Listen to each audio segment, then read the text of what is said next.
ఈ ప్రపంచంలోనే ధనవంతుడైన Elon Musk చూపు ఇప్పుడు భారతదేశంలోనే అత్యంత ధనవంతుడైన ముఖేష్ అంబానీపై పడింది. జియోను ఎదుర్కోవడానికి మస్క్ రంగంలోకి దిగాడు. తన శాటిలైట్ ఇంటర్నెట్ సర్వీస్ అయిన స్టార్ లింక్ ను ఇండియాకు తీసుకురావాలని మస్క్ ఎప్పటి నుండో ప్రయత్నిస్తున్నాడు. పీఎం మోడీ గారికి చాలా క్లోజ్ గా ఉండే ముఖేష్ అంబానీ మస్క్ ను ఇండియాకు రాకుండా ఆపాలని చాలా ప్రయత్నాలు చేస్తున్నాడు. కానీ రీసెంట్ గా ఇండియన్ గవర్నమెంట్ ఎలాన్ మస్క్ కి ఇండియాలో తన శాటిలైట్ బేస్డ్ ఇంటర్నెట్ సర్వీసెస్ ను అందించడానికి పర్మిషన్ ఇచ్చింది.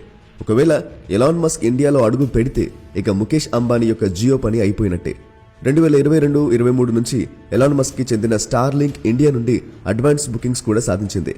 ఇండియా నుండి దాదాపు 5,000 మంది ఎలాన్ మస్క్ ఇంటర్నెట్ సర్వీసెస్ ఇండియాలో లాంచ్ అయినప్పుడు దాన్ని ఉపయోగించడానికి అడ్వాన్స్ పేమెంట్స్ కూడా చేశారు.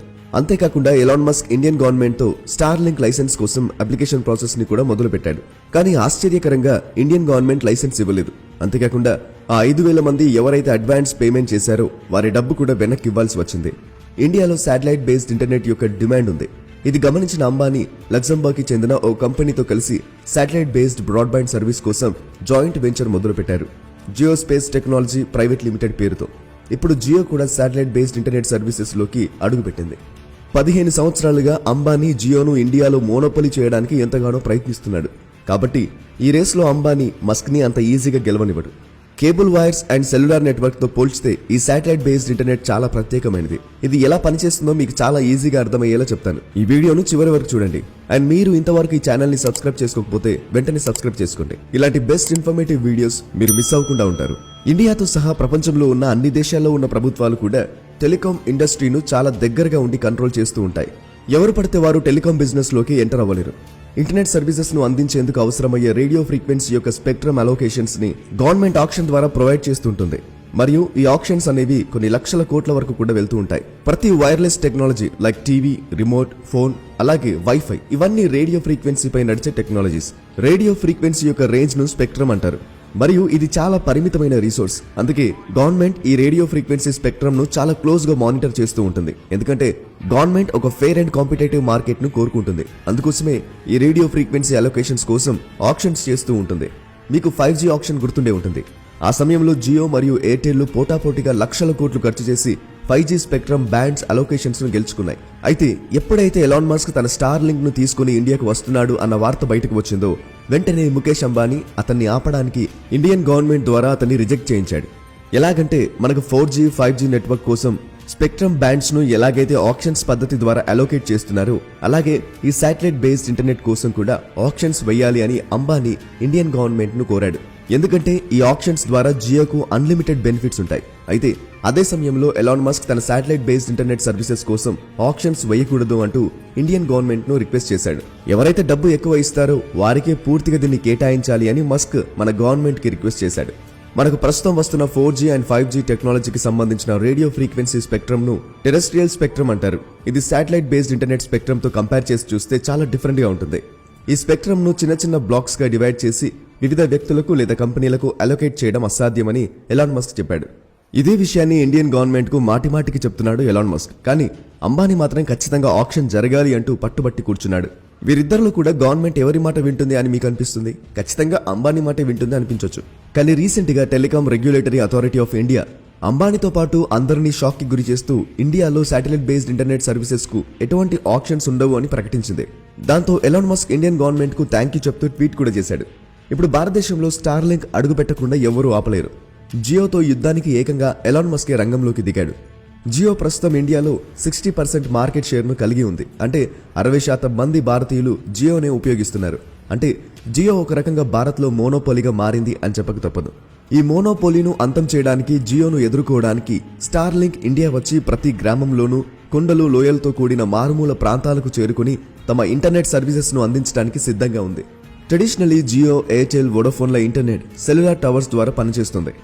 వీరు ఎక్కడైతే ఇంటర్నెట్ సేవలను అందించాలనుకుంటారో అక్కడ ఫైబర్ ఆప్టిక్ కేబుల్స్ వేసి సెల్యులార్ టవర్స్ నిర్మిస్తారు. ప్రెసెంట్ ఇండియాలో 99,870 జియో టవర్స్ అలాగే 45,000 ఎయిర్టెల్ టవర్స్ ఉన్నాయి. కానీ ఇండియాలో ఉన్న ప్రతి గ్రామానికి చేరుకుని కొండలు, లోయలతో కూడిన మారుమూల ప్రాంతాల్లో ఈ ఫైబర్ ఆప్టిక్ కేబుల్స్ వేయడం గానీ టవర్స్ నిర్మించడం గానీ దాదాపు అసాధ్యం. అందుకోసమే ఈనాటికి కూడా ఇటువంటి ప్రాంతాల్లో మీకు ఇంటర్నెట్ సర్వీసెస్ పెద్దగా కనిపించవు. అయితే ఎలాన్ మస్క్ యొక్క స్టార్ లింక్ లో ఇటువంటి ప్రాబ్లమ్స్ ఏవీ ఉండవు. ఇంటర్నెట్ ప్రొవైడ్ చేయడానికి దీనికి ఎటువంటి కేబుల్స్ కానీ టవర్స్ కానీ లేదా ఎటువంటి ఇన్ఫ్రాస్ట్రక్చర్ కానీ అవసరం ఉండదు. ఇది నేరుగా అంతరిక్షంలో తిరుగుతున్న శాటిలైట్ నుండి మీ ఫోన్కు డైరెక్ట్గా ఇంటర్నెట్ను అందిస్తుంది. టవర్స్, కేబుల్ల తలనొప్పి ఏముండవు. ఈ టెక్నాలజీ ద్వారా ఇండియాలో ప్రతి మూలకు, ప్రతి గ్రామానికి, ప్రతి మారుమూల ప్రాంతానికి హై స్పీడ్ అండ్ లో లేటెన్సీతో కూడిన ఇంటర్నెట్ రాబోతుంది. అసలు స్టార్లింక్ అంతరిక్షంలో తిరిగే శాటిలైట్ నుండి డైరెక్ట్గా మన ఫోన్కు ఇంటర్నెట్ను ఎలా అందిస్తుందో ఇప్పుడు తెలుసుకుందాం. అంతరిక్షం నుండి నేరుగా ఇంటర్నెట్ రావడం అంటే దానికి శాటిలైట్ అవసరం ఉంటుంది. చాలా పెద్ద సంఖ్యలో శాటిలైట్లను అంతరిక్షంలోకి పంపించాల్సి ఉంటుంది. ఈ శాటిలైట్ ఇంటర్నెట్ కంపెనీస్ 3 రకాల శాటిలైట్లను ఉపయోగిస్తాయి. మొదటిది జియో స్టేషనరీ ఈక్విటోరియల్ ఆర్బిట్ లేదా జియో. ఈ శాటిలైట్లు భూమి నుండి 35,000 కిలోమీటర్ల ఎత్తులో ఉంటాయి. ఈ శాటిలైట్లు భూమి యొక్క వేగంతో భూమితో పాటు తిరుగుతూ ఉంటాయి. అందుకోసమే మీరు టెలిస్కోప్ ద్వారా ఈ శాటిలైట్లను గమనిస్తే అవి కదలకుండా అలాగే స్టేషనరీగా ఉన్నట్లు కనిపిస్తూ ఉంటాయి. ఇక రెండవ రకం satellites medium earth orbit MEO. ఈ శాటిలైట్లు భూమి నుండి 5,000 నుంచి 12,000 కిలోమీటర్ల ఎత్తులో ఉంటాయి. ఈ శాటిలైట్లు భూమికి దగ్గరలో ఉండటం కారణంగా హై స్పీడ్ అలాగే లో లేటెన్సీ ఇంటర్నెట్ ప్రొవైడ్ చేస్తాయి. అండ్ లాస్ట్ టైప్ 3 లో అర్త్ ఆర్బిట్ లేదా LEO. ఈ శాటిలైట్లు భూమి నుండి కేవలం 400 నుంచి 1600 కిలోమీటర్ల ఎత్తులో ఉంటాయి. ఇవి భూమికి అతి దగ్గరగా ఉండే శాటిలైట్లు కాబట్టి దాదాపు అన్ని శాటిలైట్ బేస్డ్ ఇంటర్నెట్ సర్వీసెస్ ను అందించే కంపెనీస్ ఈ శాటిలైట్లను ఉపయోగించే ఇంటర్నెట్ ను అందిస్తూ ఉంటాయి. స్టార్లింక్ కి చెందిన 5,000 లియో శాటిలైట్లు ఆల్రెడీ అంతరిక్షంలో ఎగురుతూ ప్రపంచంలో ఉన్న వివిధ దేశాలకు ఇంటర్నెట్ సేవలను అందిస్తున్నాయి. రానున్న కొన్ని సంవత్సరాలలో ఈ సంఖ్యను 5,000 నుండి 45,000 శాటిలైట్లకు చేర్చబోతున్నట్టు మస్క్ చెప్పాడు. స్టార్లింక్ ను ఉపయోగించడం చాలా ఈజీ. డిష్ టీవీ, టాటా స్కైలను ఇన్స్టాల్ చేసినట్టే స్టార్లింక్ ను కూడా ఇన్స్టాల్ చేయాల్సి ఉంటుంది. ఇంటిపైన స్టార్లింక్ యొక్క డిష్ ను ఇన్స్టాల్ చేసుకుంటే చాలు, ఇంట్లో ఉన్న అన్ని డివైజెస్ కి ఇంటర్నెట్ వస్తుంది. అంతరిక్షంలో ఉన్న స్టార్లింక్ శాటిలైట్లు అన్ని ఒకదానితో ఒకటి డేటాను షేర్ చేసుకుంటూ ఉంటాయి.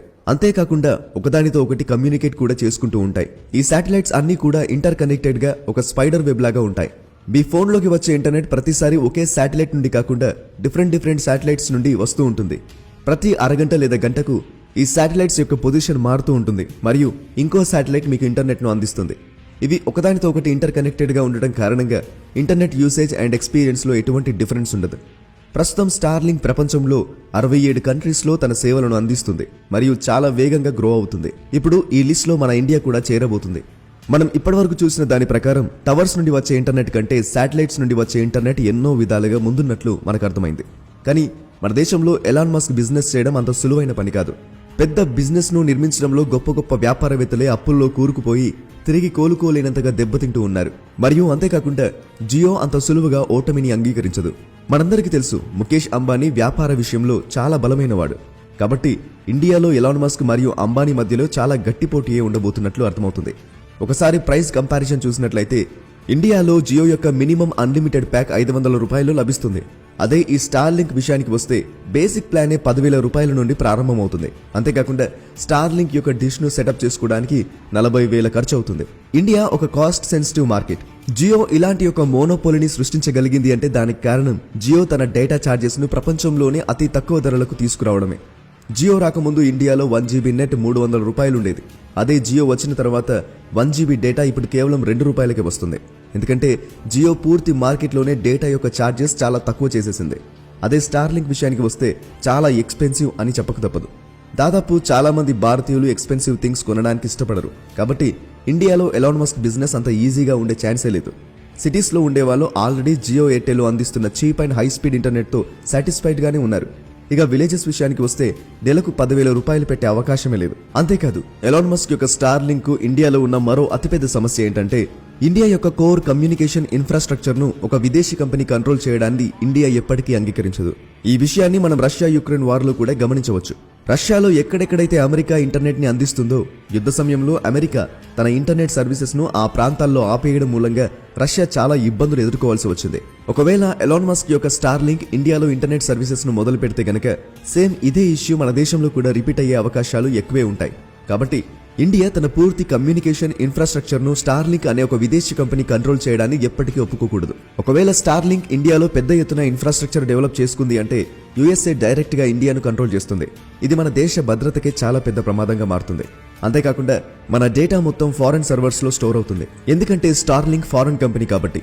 దీని కారణంగా ఎలాన్ మస్క్ కి ఇండియన్ గవర్నమెంట్ నుండి చాలా ఛాలెంజెస్ ఎదురవబోతున్నాయి. అంతేకాకుండా ఇండియన్ గవర్నమెంట్ రీసెంట్ గా డేటా ప్రొటెక్షన్ యాక్ట్ కూడా తీసుకొచ్చింది. ఈ యాక్ట్ సహాయంతో ఇండియా మరియు ఇండియన్స్ డేటాను కేవలం ఇండియాలోనే ఉంచే విధంగా, అలాగే డేటా ఎక్కడ ఫ్లో అవుతుంది, ఎవరు యూజ్ చేస్తున్నారు అనే విషయాలు చాలా క్లోజ్ గా మానిటర్ చేస్తుంది. అయితే ఇది బ్యూరోక్రాటిక్ ఛాలెంజ్ కాబట్టి ఎలాన్ మస్క్ దీన్ని పాస్ అవ్వడం అంత కష్టమైన పని కాదు. ఎందుకంటే ఎలాన్ మస్క్ చైనాకి వెళ్లి టెస్లా కంపెనీని పెద్ద ఎత్తున ప్రారంభించినప్పుడు ఇండియాలో స్టార్లింక్ ను స్టార్ట్ చేయడం అతనికి అంత కష్టమైన పని కానే కాదు. ఇక అతిపెద్ద సమస్య అయిన కాస్ట్ విషయానికి వస్తే ఎలాన్ మస్క్ దగ్గర ఒక బ్రహ్మాస్త్రం ఉంది. దాని సహాయంతో ఎలాన్ మస్క్ జియోను గట్టి దెబ్బ కొట్టబోతున్నాడు. ఆ బ్రహ్మాస్త్రం పేరే స్పేస్ ఎక్స్. శాటిలైట్స్ నుండి ఇంటర్నెట్ ప్రొవైడ్ చేయాలి అంటే అంతరిక్షంలోకి శాటిలైట్ను పంపించాల్సి ఉంటుంది. ప్రస్తుతం అంతరిక్షంలోకి 1 కిలో పేలోడ్ ను పంపించాలి అంటే దాదాపు 6 నుంచి 8 కోట్ల రూపాయల ఖర్చు అవుతుంది. అలాంటప్పుడు ఒకసారి ఊహించుకోండి, 50 నుంచి 100 కిలోల బరువు ఉండే 50,000 శాటిలైట్లను అంతరిక్షంలోకి పంపించాలంటే ఎంత ఖర్చు అవుతుంది? కొన్ని లక్షల కోట్లు ఖచ్చితంగా ఖర్చు చేయాల్సి ఉంటుంది.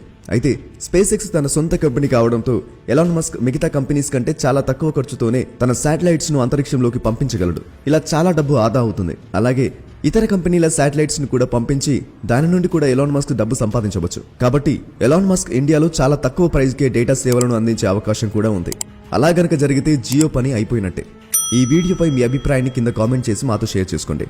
ఇలాంటి మరెన్నో గొప్ప ఇంట్రెస్టింగ్ వీడియోస్ లేదా ఇన్ఫర్మేటివ్ వీడియోస్ చూడడానికి ఇప్పుడే మా యూట్యూబ్ ఛానల్ని సబ్స్క్రైబ్ చేసుకోండి. నేను పెట్టే ప్రతి వీడియో కూడా యూట్యూబ్లోనే ఫస్ట్ రిలీజ్ అవుతుంది. కాబట్టి మీరు ఏ వీడియో కూడా మిస్ అవ్వకుండా ఉండటానికి ఇప్పుడే యూట్యూబ్ ఛానల్ని కూడా సబ్స్క్రైబ్ చేసుకోండి. కింద కామెంట్ బాక్స్లో మీకు మా యూట్యూబ్ లింక్ కనబడుతుంది. అక్కడ క్లిక్ చేసి వెంటనే మా ఛానల్ని సబ్స్క్రైబ్ చేసుకోండి. ఇలాంటి గొప్ప వీడియోస్ మీరు మిస్ అవ్వకుండా ఉంటారు.